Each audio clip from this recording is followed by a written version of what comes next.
ओली र लेखक लगायतको पक्राउ प्रतिशोध हो कि न्यायको सुरुवात? यसलाई यसरी हेरौँ, यो यो जेन्जी आन्दोलन जुन दिन भयो 23 गते, त्यो दिन केपी ओलीकै सरकार थियो र 23 गते बेलुका जेन्जी आन्दोलन पछाडि आन्दोलनलाई यो आन्दोलनमा कसरी के भयो भन्ने कुराको छानबिन आयोग गठन गर्ने भनेर त्यही दिन नै निर्णय भएको थियो केपी ओलीकै सरकारको बेलामा। त्यसपछि 24 गते उहाँले राजीनामा दिनुभयो।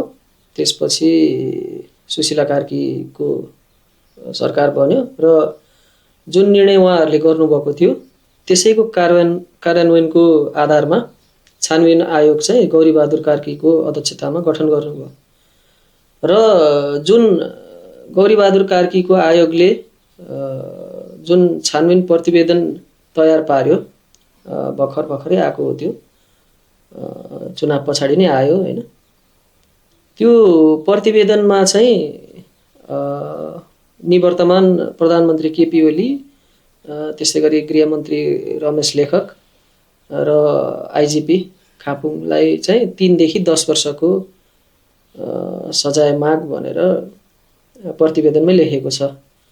त्यो आधारमा अहिले जुन नयाँ सरकार बन्यो बालेन शाहको नेतृत्वमा, यो सरकार कार्यान्वयनको जति बेला कार्यान्वयन गर्नुपर्ने हो त्यति बेला चाहिँ बालेन सरकार बन्यो र उहाँहरूले त्यो प्रतिवेदनलाई कार्यान्वयन मात्रै गर्नुभएको हो।